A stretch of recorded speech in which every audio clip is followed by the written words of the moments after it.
A GoPro just went out. I guess the battery was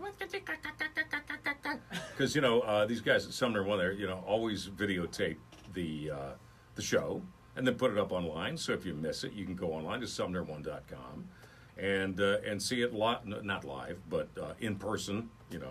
As videotaped here in our studios here at the Big 550. Jeff Groby, welcome back to Sumner.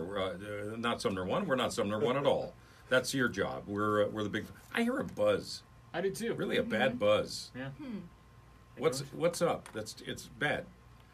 Wait, excuse us 1 second. Turn Jeff's microphone off for 1 second. Nope, that's not it. It's not your fault. That's it. There it is. It's me. It is. What have I done? I don't know. It's Sherry's mic. We're gonna turn your mic off. Okay. Okay. This is turn me off. Is that right? Do you hear it? No, it is Sherry's mic, isn't it? Yeah, it's me. Yeah. Turn that off. Turn that one on there. Sorry, guys. Okay, it's Sherry's mic. Turn Sherry's mic off. Sorry, Sherry. You're gonna. I know. Oh, she's in tears now. Jeff, I'm sorry. This is Sherry. Yeah. Yep. All right. So, welcome back. And any exciting news from SumnerOne in the last time we saw you? No, just Okay. Same old, same old. Good. All right. Yep. So I know that you wanted to talk about the dark web. Let's get into that a little bit. If you wanted to buy a Russian wife, maybe that's where you would go. I mean, pretty much anything that's nefarious, you'll find on the dark web. Absolutely. You can buy guns, drugs. You could have somebody offed. I mean, there's pretty much anything goes. It's a free for all on the dark web. Seriously, scary. Absolutely. Listen, and I only ask you this because, and don't answer it if it gives up any proprietary information, but how do you get there? How do people know how to get there? Yeah, we have to be very careful with that. I typically don't instruct people how to get there. What I do tell people is that if, number one, just by searching for information on the dark web, you can actually flag yourself, and investigators can come and look at your name, look at your machine, stuff like that. You immediately become a suspect, exactly. right? So if you typed into Google dark web, you put yourself at risk of being investigated or picked up by somebody to take a look at that and everything.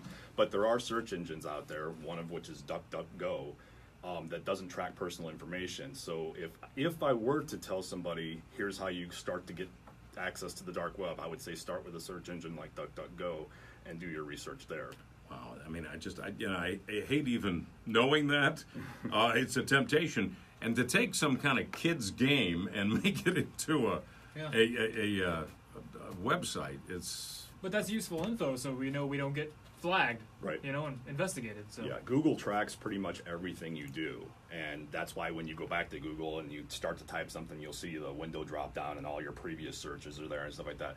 DuckDuckGo doesn't put any persistent cookies, tracks no information on end users, nothing like that. Can you answer this question? Why is it that we need a government when we have Google? Well, yeah, that's a good question. Or maybe the government is Google. Oh, no! No, Illuminati! Illuminati! Easy guy. Yeah, I know. It is kind of frightening. Yeah, it is frightening. But to answer your question, how do you get onto it? You actually, in most cases, have to put specialized software on your machine that allows you to encrypt your traffic and then mix up your traffic through different routers and stuff like that in order to even get to it, because it's a non-indexed part of the web. The indexed part, the ClearNet, is the part that we use on a daily basis. Google will be a part of ClearNet because they index it. The darknet is not indexed, so you have to lay that special software down, get access to it, and then you have to know where to look, like DuckDuckGo, to find lists of sites to go to, because you'll have to type them in. It's not like you have an indexing engine down there. So if you're listening to the show, the best thing that we've told you all day today is it's National Donut Day. Mm-hmm. The second best thing we've told you is do not type into URL dark web, because immediately you might be investigated. And to me, it seems like, okay, we can do a lot of things, and I know our government has a lot of smart people working for it, and there are smart people working in legitimate businesses that understand how this operates. Why can't we beat it? Why can't we diffuse it? Why can't we cut it off? We can. And the Silk Road, which was one of the primary marketplaces on the dark web up until a couple years ago, they were able to breach that and get the characters involved, but it wasn't because they breached the technology per se. people make mistakes. Right. And they caught the people making mistakes. Yeah. So that's how they're going to catch these people. So, be honest, I mean, did you go out of curiosity? Have you been there? Have you seen, because I know you talk about protecting your own kids' computers Yes. and what they look at, and what, I think that's a wonderful, every parent should do the same thing. We've spoken about that on the show before. Yep. But have you been? Absolutely. And there's a safe way to do it. I don't know if you are familiar with virtualization, but you can spin up a virtual machine. So you can buy a computer and lay an Right. operating system on it, and then use that operating system to spin up a virtual machine, use that to do something, and then just delete it when you're done. So there's no trace of that machine having been around anymore.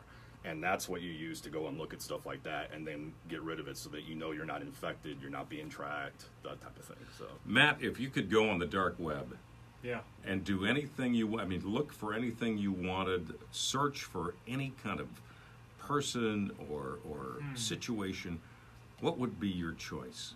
I'd look up Guy Phillips and see if there's anything out there. There's about nothing you. out there about me. But what would you look up? I mean, I don't know. Want revenge on somebody? Is that what No. it's all about? I think it'd be interesting to find out like government conspiracies.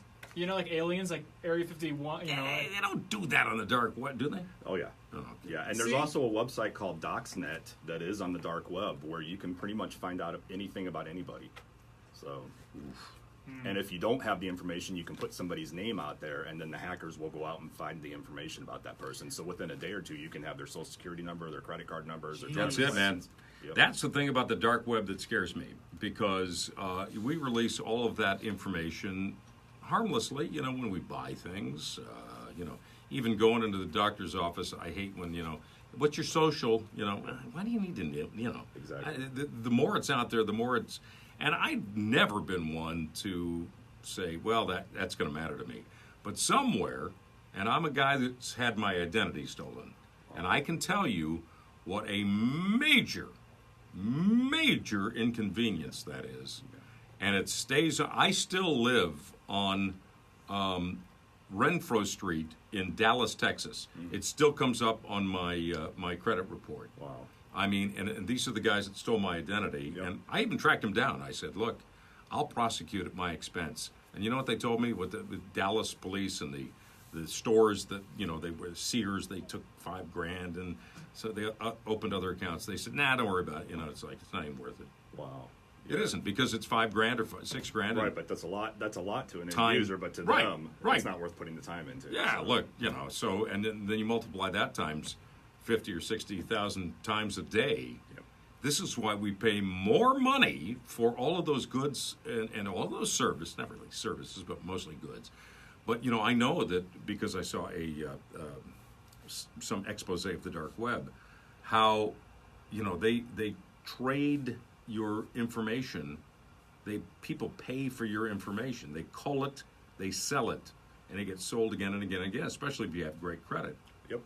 Yep, and they use Bitcoin and other cryptocurrencies to buy things, so right. there's no trace. No trace. Yeah. So, Hey, I'll write you a check for that, Yep. Steve. so is there any way to prevent our information getting on the dark web? no, there's no known way right now. Really, the Oh, best wow. thing that comes out of the dark web is as things advance on the dark web, we learn things in the world that we then take and implement things. So it's like a hopscotch game. You know, the hackers get the edge for a while, and then we learn what they've done, and then we implement other things to secure those things, and it's just an ongoing game, basically. Wow. All right, so I have to ask you, what is the if you want to share this information, what's the craziest thing you've seen on the dark web? I would have to say Silk Road was pretty crazy. Yeah. I have never seen an online market. You know, I was used to eBay and places like Of course. that. But Silk Road really was a free-for-all. Literally anything you could envision in your mind. Pharmaceuticals, weapons. Hard drugs. Yeah. Contracts on people, the whole night, everything you can imagine. And some things that you might not even be able to imagine. I mean, it was pretty bad. Yeah, I mean, can you imagine, you know, somebody going on the dark web and buying like a missile launcher? And you Absolutely. you Yep. can, and you know, you live in a you know,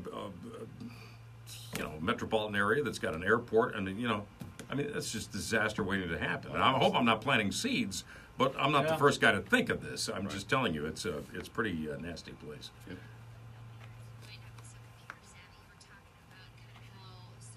Build something, and if you have a kid that's really super smart, what are some easy things that you can look for to know if they are building something like that in which they can get access?